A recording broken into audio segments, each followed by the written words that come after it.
Hello, Gaëlle. How are you doing today? Hello, Jonathan. Very well, thank you. And yes, I'm excited to speak to you. Glad to see you again. I mean, we've been fellow students together back in the days, so I'm glad to have you on. And yeah, it's been quite a number of years. Let's not go into the numbers. But anyway, so I'm glad to have you because we are here in Luxembourg. For the listeners, we are doing this in person.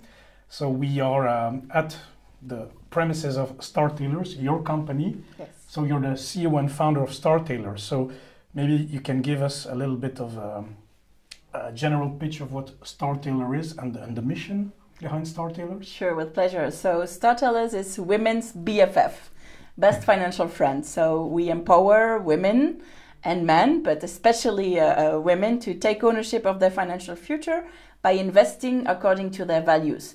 So we make sure that they achieve their financial goals long term while investing through companies that match their impact preferences. That's in short what we do at StarTalers. Okay, very interesting. I really like the mission.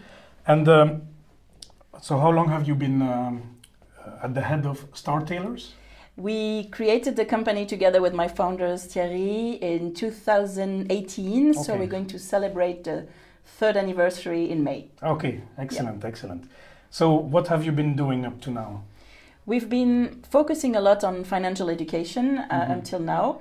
So we both have a background in banking. I was a management consultant right after business school and then joined a wealth management firm where I met my co-founder. And to test the market before applying for this big license, building this quite heavy investment management infrastructure that we are building right now. We focused on investment management, on financial education before doing investment management, with a special focus on two missions that is very dear to the company. The first one is getting as many women as possible to start investing, and I guess we'll come to that topic in a minute. And the second is to promote sustainable finance. As I would say, more than an asset class, but really an investment philosophy. So basically reconciling doing good and doing well. Yeah. Okay, so quite an extensive experience in finance. And yeah, I'm interested because I wanted to have you on because, of course, I followed you. I mean, we are friends, we're connected, but okay, it's been a while. But I recently saw you're really focused on women and sustainable investing, and that's all good. And I'm curious, okay, you're a woman, obviously. Yeah. But why the focus on the woman? I mean, was there no focus on women while you were working in your previous experience? Yes, that's one of the reasons. It's both a personal journey and also actually a reconciliation between a personal journey and my professional one. Yeah. So we discussed, we had lunch together right before, and we both discussed about like how coming from a business school, having a major in finance, it took us quite a while before we started investing. The stock markets, etc. And turns out that today only 10% of women invest. So it's half as many as men, just to give you a flavor. Okay, that's not a lot. Exactly, it's really not a lot. And it's a real problem, especially for women, because they are confronted with a number of issues, of reality today in their professional life that has an impact on their savings potential. So they basically earn less. You certainly heard about this pay gap that is roughly 20%. But that's also, it's actually worse than that, because 20% is the pay gap when you compare apple to apple. The reality is they have less linear careers. They are more prone to take, disproportionate responsibility in family priorities. So whenever you have children, whenever you have elderly parents, still disproportionately, I would say, women tend to step down or have a less, successful. Successful is, it depends on how you measure success. How you define it, less lucrative career. Let's put it that way. So they earn less. So even if they are good savers, even though, there's a legend that actually women spend more, but that's not true. In reality, proportionally, they save more than men. They save more of their income, but they have, you know, smaller income. So in absolute value, it's true that they save less. Okay. You understand what the difference? Okay. And so they save less, and on top of that, they don't make their money work for them. Because the stock market is open for everybody. Exactly, but culturally and from an education perspective, it's not something that they naturally go to, and there are a number of reasons for that. But to give you the consequence, before talking about the root causes and how we can address that, the consequence is that this 20% pay gap actually becomes a 40% capital gap at retirement. Yes. So basically, you know, women like me and anyone have 40% less capital to live through retirement, and we live 5 years longer. Yeah, so it's, you know, the perfect storm. Yeah, it's like the compound interest in reverse, you know? Like exactly. Compound effect. And that's really, when I started researching and digging into that topic, it really resonated. I was like, this is really unfair. Yet at the same time, when I say unfair, I'm not talking about any kind of, how do you say that, opposing, you know, men and women, etc. It's actually self-inflicted pain in a way, because the pay gap, the differences in how you manage your professional life, etc. All of this, you know, men have a lot of, you know, influence. They can help reduce those gaps. They can become allies. But your own attitude towards money and towards investment, this is actually something that you can very well do yourself. It doesn't matter if you're black or white or woman exactly. or man. But it matters that you are educated. Yeah. And that's the very first, men or women, you see a big correlation, obviously, between financial education, financial confidence, which is still a difference than financial education, and the level of activity in the stock market. And that's really the key point, and that's why we focused also a lot on financial education when I started this journey, because it all starts with getting women financially educated, because by doing so, you first eradicate the objective gap in financial education, which comes from how you raise your children, how we have been raised.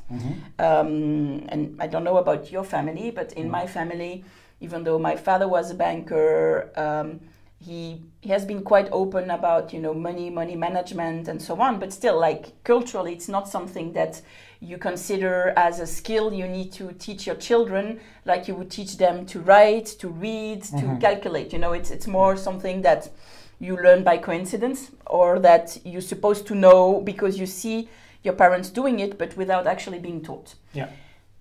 Globally, I think it's the same, but especially for girls, at least in the past, it's changing, luckily. It was really not something that you were talking about with your daughter. And mother-daughter conversation, even less. So it's you know, you didn't really have role models, to be honest. So financial education is the first one. But then, linked to that, and sorry, don't cut me off. No, I mean, please go on, go on. I'm really passionate about the topic, but it's supposed to be a dialogue, so I'll shut up afterwards. No worries. The last point is confidence. You have an objective gap in financial education between men and women. But when you correct this gap for confidence, and I'm very happy to share a concrete example if you want, you realize that there's a lot about confidence more than actual knowledge. Yeah. So even women that think they know less, when you try to objectivize this by having a questionnaire, for instance, you realize that a third of the gap observed is just a confidence gap. They know the answer, but they don't dare speaking it out because they're not sure of the answer. Okay, and here I have a question, because I talked about this privately with a friend. Her name is Elisa. She's as well been, we shot a video on salary negotiation. And okay, she's a career specialist. And then we had a private chat because she's my friend, and we mentioned this topic about negotiating your salary as a woman, which of course, over the lifespan of a career, it can make a huge difference. And you spoke about confidence. So how does that work together? Do you think women are less confident in negotiating salaries, or do you have any specifics on that, stats, or I don't know? I have a very good video from Christine Lagarde that was on social media a week ago.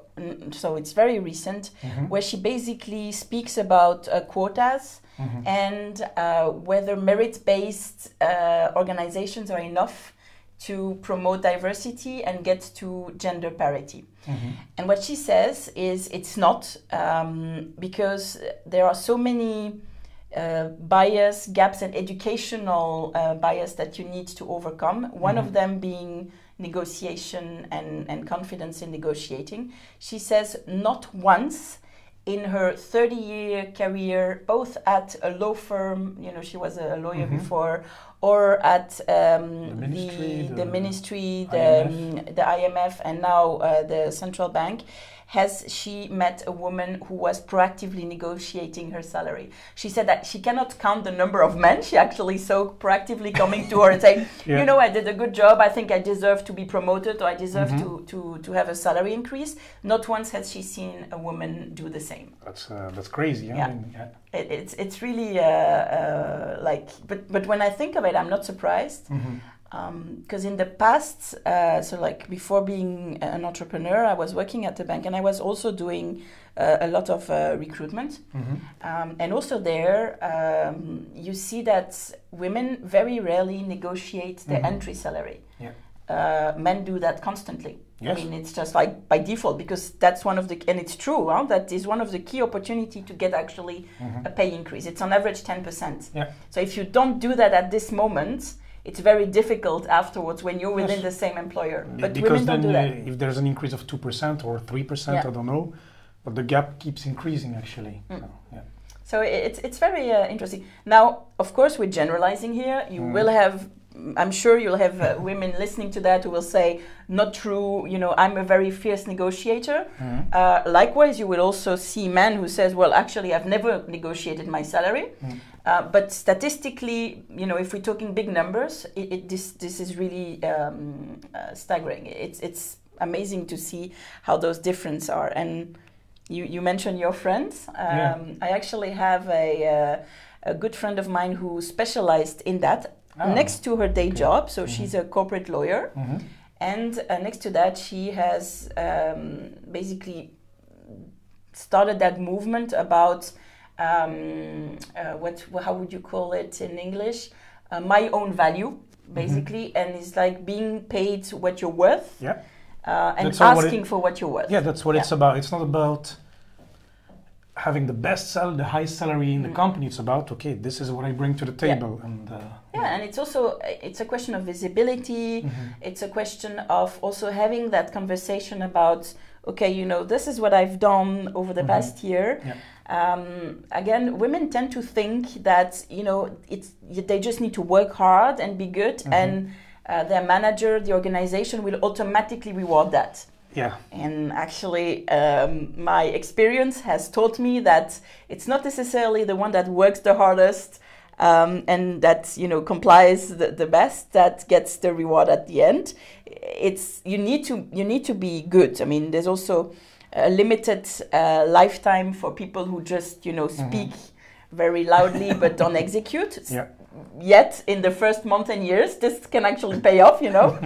But over the long run, you need to be good, you need to deliver, you need to perform. However, you also need to show and talk about it and make it visible. Indeed. Okay, very good. So we talked about financial literacy, there's a gap, confidence. And of course, then I'm curious, how do we, well, there's a third topic, but okay, how do we bridge this gap?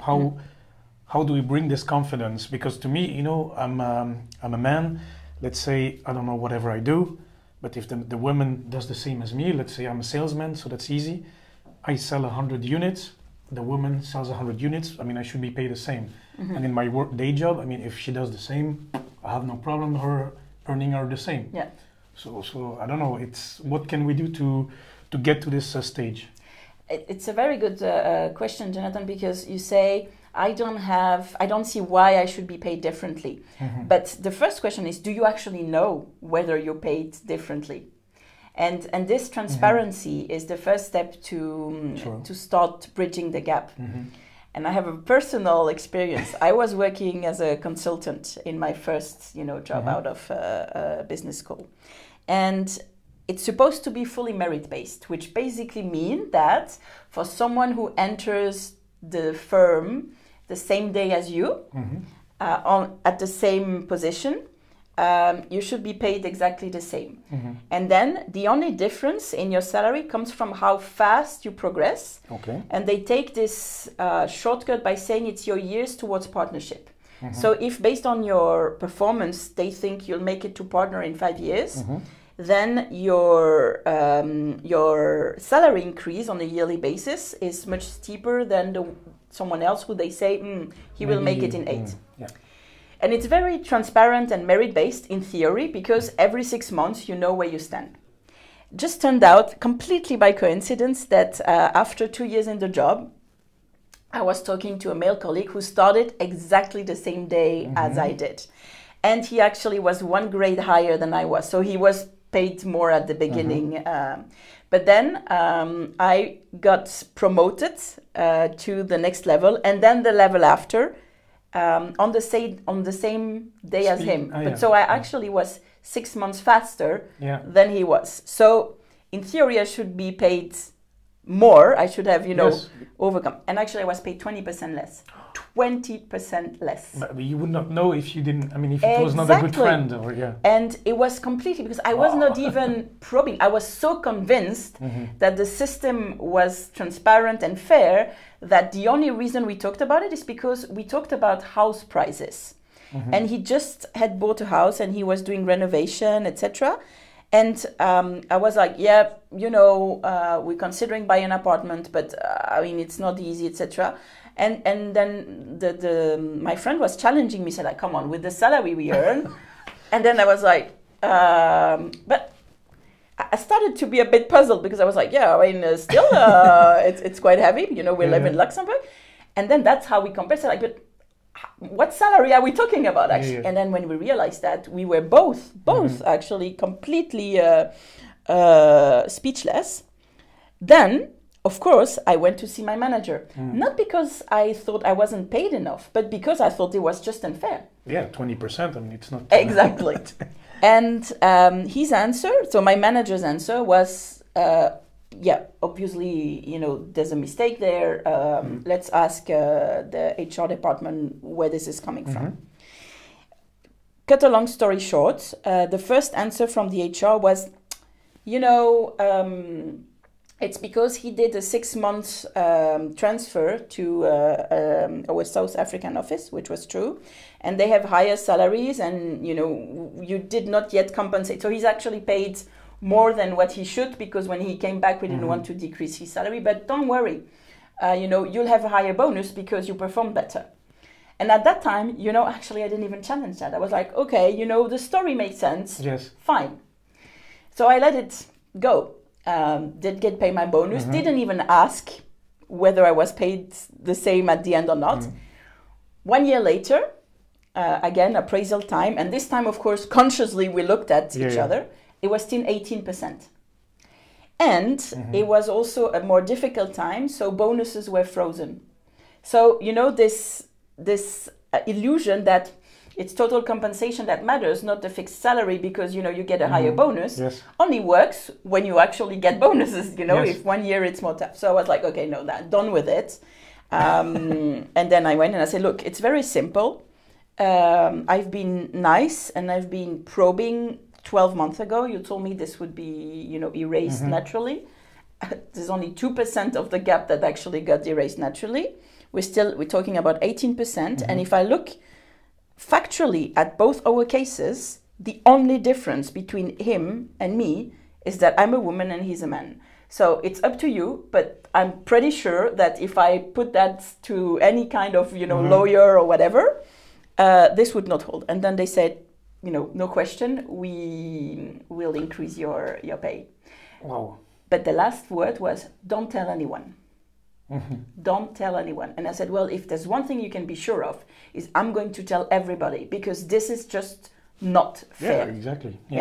So you see, even in merit-based Anglo-Saxon culture, etc., it still happens.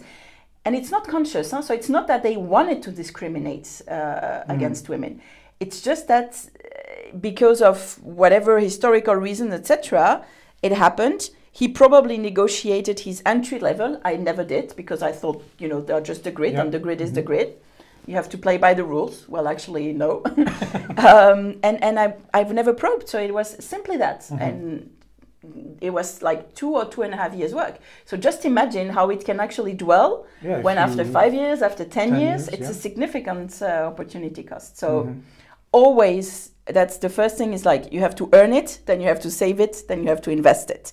The first thing is, as you said, earn it and know your worth. And so to answer what can you do is always actually probe and be an ally by saying like, hey, by the way, you know, how has it been going with the latest evaluation, etc. And just compare salary just to see if it's fair. That's for me a good way to help, because if you uncover discrimination, at least she is aware of that, and you can also support it. Yeah, because I've done this in my previous jobs. I mean, not going to HR, but to kind of compare a bit. But it's usually with good friends. I mean, that you kind of know, okay, they earn this and that. Then you're okay. Then you know. I didn't really test it with women. I mean, it's more like 2 or 3 guys, and it's something to do.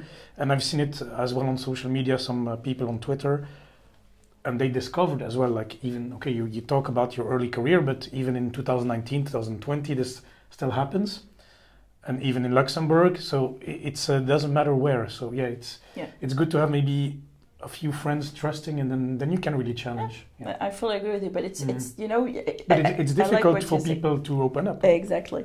It's still taboo. Everything related to money is so taboo, and you just have to realize that if you don't talk about it, that's where the likelihood of the system being opaque and unfair, and it's not only just men vis-a-vis women, it's actually any type of minority is usually suffering from discrimination, unconscious again. So I really want to emphasize on the fact that it's not like there's a devil in the system that actually points out. No, it's legacy, it's culture. It's also how can I say, this kind of I'm saying about the boys club, because that's effectively what it is, but it's not to point at men. It's just to say, like, the world of business is dominated still by, white, middle-aged men.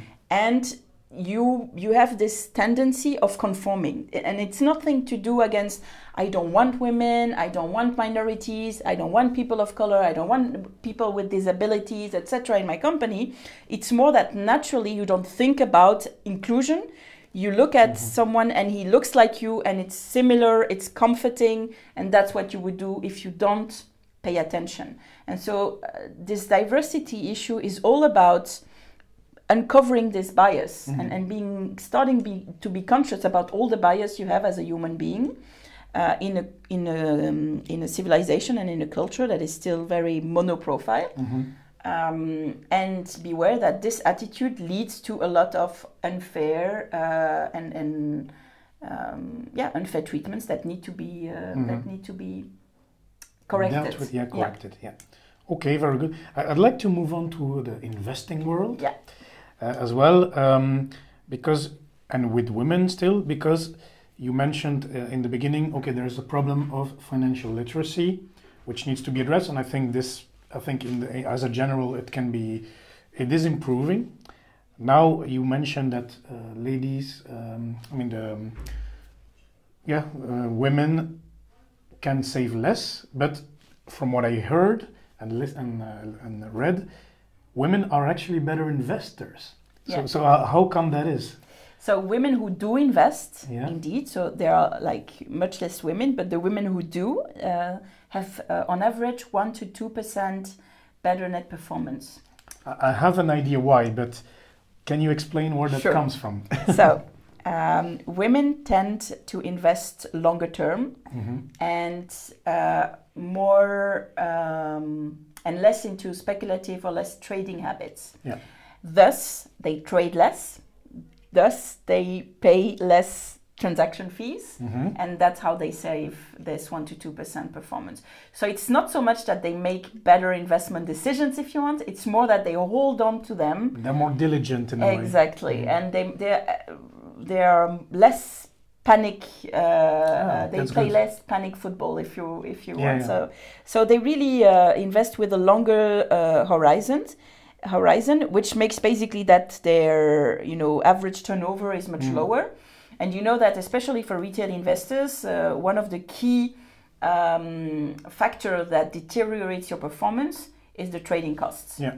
So by just trading less, they generate on average 1 to 2% better net performance per year. And I like because it links a bit to this confidence aspect, because men, I mean us dudes, we may be too overconfident with investing, which is normal. I mean, we want to try stuff, we want to pick the right stock, and find the stock that will 100x, or the cryptocurrency, why not?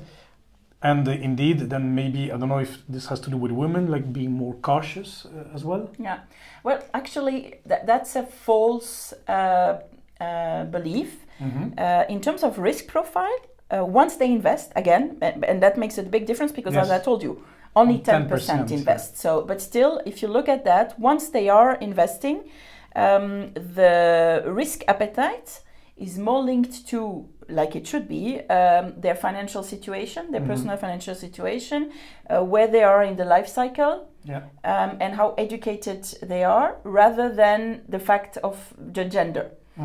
So they're not more risk averse once they invest than a man. There are like factors which I explain much more. It's actually the jump to get there. Exactly. Okay. Yeah. And I was thinking, okay, women are better investors long term, and it's a bit Warren Buffett style, which I like. Yeah. A bit conservative, but with a long-term perspective. But do you know any female investors that are well known? I mean, we always talk about Warren Buffett, David Lynch, this guy, that guy. That's another very big thing, is you cannot be what you cannot see.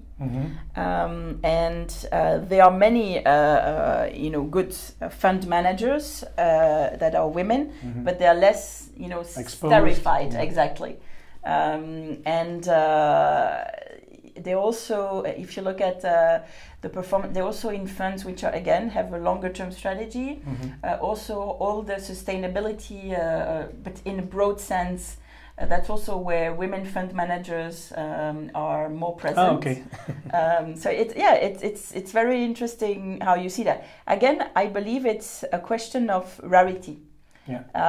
I want to say, I would love to say that women are better and more intelligent and whatever. No, it's just that it's the factor of the rarity and the minority is today, to be a successful fund manager or successful women in finance, you have to stand out, you have to be twice as good, just because you're not fitting. Yeah. So there's a selection bias, if you want, because the women who are well known are usually like the one that really survived a hostile environment, and so they are very good. But there's, I think it's Simone de Beauvoir, I'm not sure, who said, like, the day where gender equality will really be live is when you'll have mediocre women at leadership positions. And that's the reality. Yeah, it's true. It's again, consulting it was the same. As we realized that we had quite a decent percentage of junior women that entered, but then less and less. And however, the average rating, performance rating of female consultants was higher than the average men. So let's say, given that it's a distributed curve, in normally you should have the average should be average. And actually, the average performance of women consultants was good to outstanding. Yeah. Because there was a bias in the curve. Why? Because the way the selection process worked was based on typical, hard skills, if you want. And women, again, I don't think it's innate. It's acquired. It's education, culture. Women tend to be trained in soft skills as well.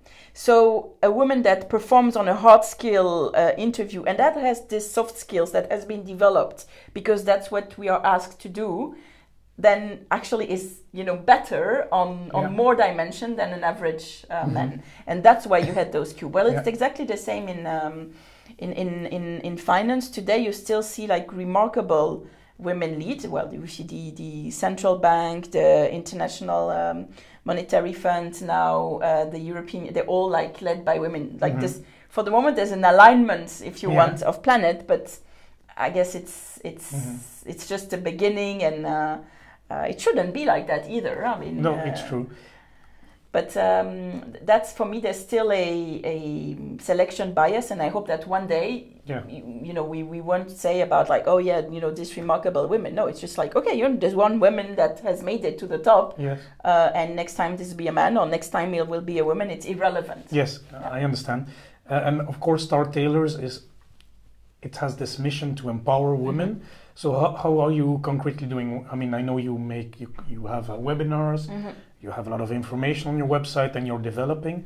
So what concrete actions are you taking to drive towards that So as I said, situation? A women investor, she invests, doesn't have, she still has patterns that are slightly different, but actually it's not like you should design products which are designed for women, or that you should design things that are only for women. No, it's more the approach and how you get them to invest that makes the difference. So the first is, I just want to precise that we are inclusive. So it's not that we don't let men invest with our platform. It's more like we proactively reach out to women to hope that, unlike other platforms where you have 20% female representation in trading platforms and 80% men, we'll have a 50-50. That would be the dream goal. And how have we done it? We've done like hundreds of interviews with women to understand what is holding them back today and what would click. There are three main factors. The first one is work on the education. So that's why we're doing those webinars. That's why we have this newsletter. So I'm developing a lot of content and also speaking up a lot about women and investing, and how investing can be fun, simple, and rewarding. That's one thing. And do it in a smart but non-jargon way. You have this tendency in finance to love jargon, the correlation, the asset portfolio, exactly, whatever. And it's completely not needed. You can really explain most of the concepts that you need as a retail investor in layman terms. You don't need to be that techie, but I've seen my analysts when I was working at the bank, they like those because it makes them, makes them exactly. It elevates them. And but really, I really had this feeling when I was working at the bank that a KPI for a newsletter was that nobody would actually understand what you write, and that would make a good newsletter because then you feel like you are the expert, and it's this mysterious, cryptic newsletter for customers. Whereas I have the complete opposite direction. It's like, eventually it's my money. So I deserve to know what is being done with my money. And even if I choose to delegate the management of it, I'm the one who can ask any question, and I should actually expect from my investment manager to understand and explain it in terms that I understand. I don't have to have a PhD in finance to get him. He needs to get at the level where he can explain it to me. So that's what we're trying to do. And second, you remember I mentioned confidence? Yes. So it's not just about making complex things simple, but I'm saying simple, I prefer the word smart. It's like, women are brilliant and smart people. It's just that they dare saying when they don't know more than, and it's normal. Compounding interest, correlation, all of this. Except if you've done math, science, or finance, it's not things that you deal with every day. Correct. So honestly, there should be no shame in saying, I don't really understand what you mean by that. So that's one thing. But so the confidence is built in different ways. So first is, I've been there, honestly. There are many other people, smart people, who also don't get it at first time. It's normal. So it's also like getting the guilt and the shame out by role modeling, by testimonials, by creating this community. I think this sense of peer-to-peer exchange is very important. And the second is validating the knowledge. So what I mean by that is, you remember I said women are underconfident and men are overconfident about their knowledge? Yes. Well, the fact of getting factual about this, to say, okay, let's stop saying that you don't know anything about finance. Let's ask a few questions and see if you actually know the answer. And saying like, well, actually, you know, you have scored 3 out of 5, which is more than 50% of the population, men and women. And it's like, well, actually, I'm you know, much better than I thought. And that's the thing we do when we get into what we call the onboarding. You know, when you open an account, you fill in your investor profile, where we actually ask questions about your financial education, and we ask your confidence level. So, for instance, do you know what a share is?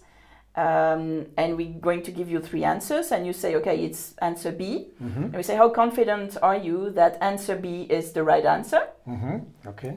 And at the end of the questionnaire, we play it back on her by saying, actually, your level of financial education is good or average or versus the rest of the population, and your confidence level is lower. So you underestimate your own education, and that helps them.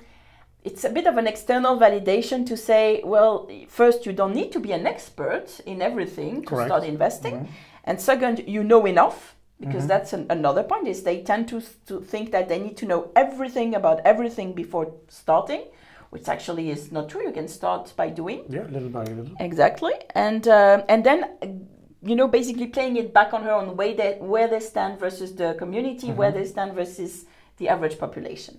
So that's the second thing. It's like factualizing beliefs. Yeah.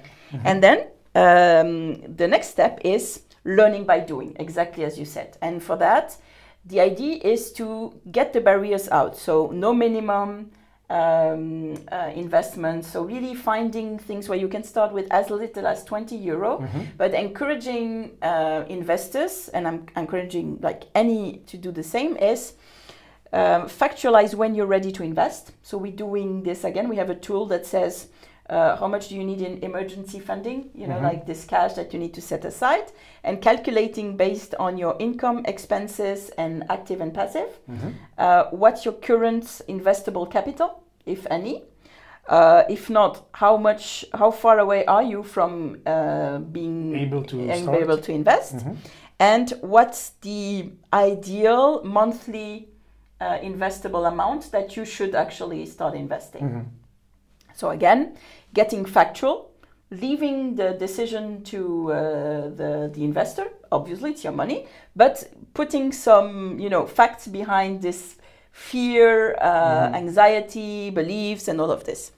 And being able to start with small amounts, so that we say, okay, you know, you're ready to invest, but you know what? Take 12 months if you need to start investing small amounts and getting used to the ups and downs of stock markets without having, you know, an exposure that keeps you awake at night. Yeah, exactly. And for that, again, I don't want to you know, to how do you say that, be in a sales pitch. So it's just that we make it easy, and we've decided to lower the barrier to entry from a fee perspective and also from a minimum amount perspective.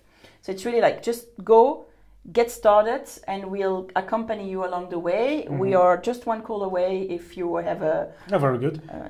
And so that's, so we talked about it at lunchtime. So this is actually a wealth management for the retail investors. Yeah, it's really about that. Because you have a lot of trading platforms that have developed over the past, let's say, decades, which I think are great because they've really... democratized. Exactly. They democratize trading. Lower fees, etc. Yes, but the reality is it's time-consuming. And it's not because you can trade easily that you make the right decision for your long-term savings.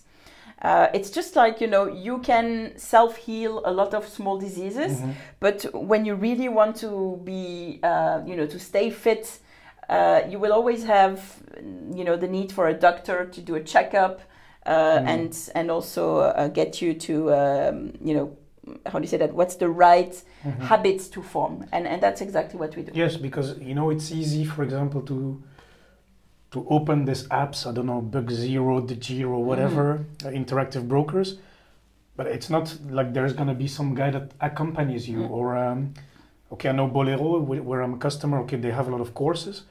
But sometimes like, okay, should I buy this stock or not? And if you're not used to it, if you don't do your diligence, and if you're new to it, there's a lot of psychology. You can read as much, okay, I'll buy Coca-Cola. It's nice, but if it dips, the psychology, they don't really help. Okay, they're doing their best, but here it's more like, okay, you educate to build this confidence. Yeah. So this is a component that is missing. Okay. And we're also using behavioral finance to try to anticipate for every investor when is the right time to communicate. Because what you're saying is very valid. Is every human being is on average twice as much sensitive to a loss than to a gain. Yes. So meaning you'll be 2 times more pissed off by losing 100 than by gaining 200. Correct. Did you see what I mean? Yes. So, however, for you, the tipping point is the law of big numbers. It's actually there's a tipping point where where this will start to play. If it's small numbers, you will gamble. Because you say like, it's okay if I lose because it's very small amount. As soon as you reach a certain level, this loss aversion will really kick in. Yes. And it actually depends on your individual choices.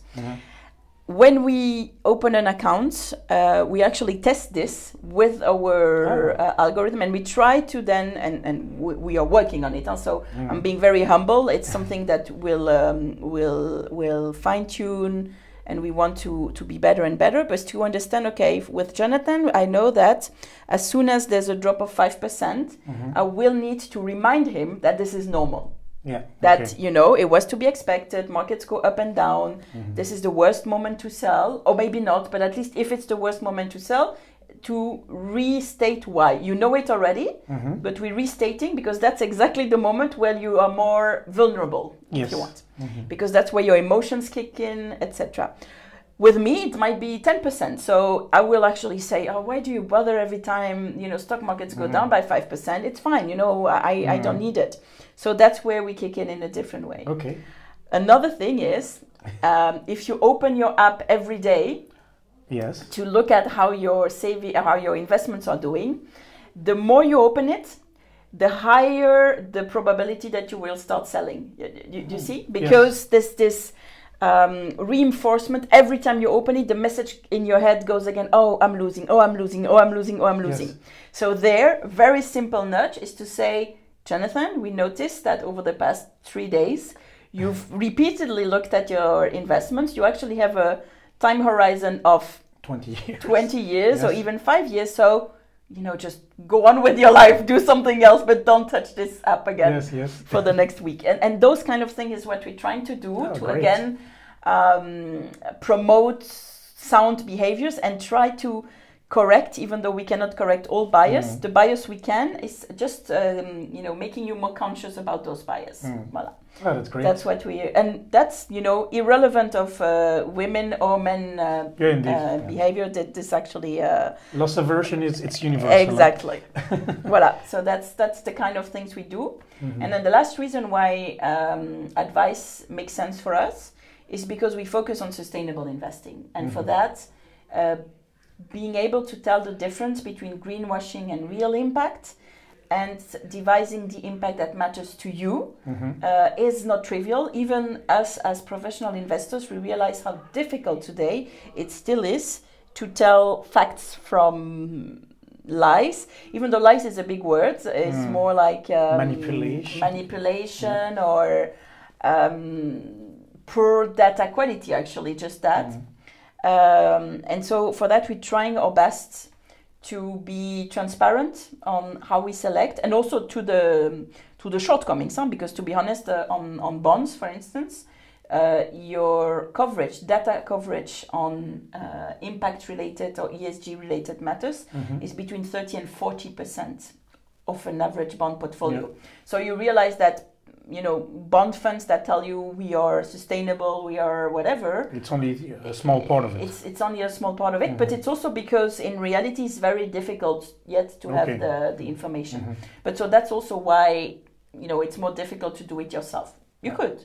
So we're not for everybody. We are for, the segment that are not too hands-on investors, need to be a company. Well, it can still be a good start, at least, to dip your or feet. for a part of your portfolio or whatever. But that's really where we're positioned. Well, that's quite encompassing, and I think that's great. And I want to wish you all the best, Gaëlle. Thank you very much. It looks promising, and I like that you take women by the hand and also other investors. So it's really great.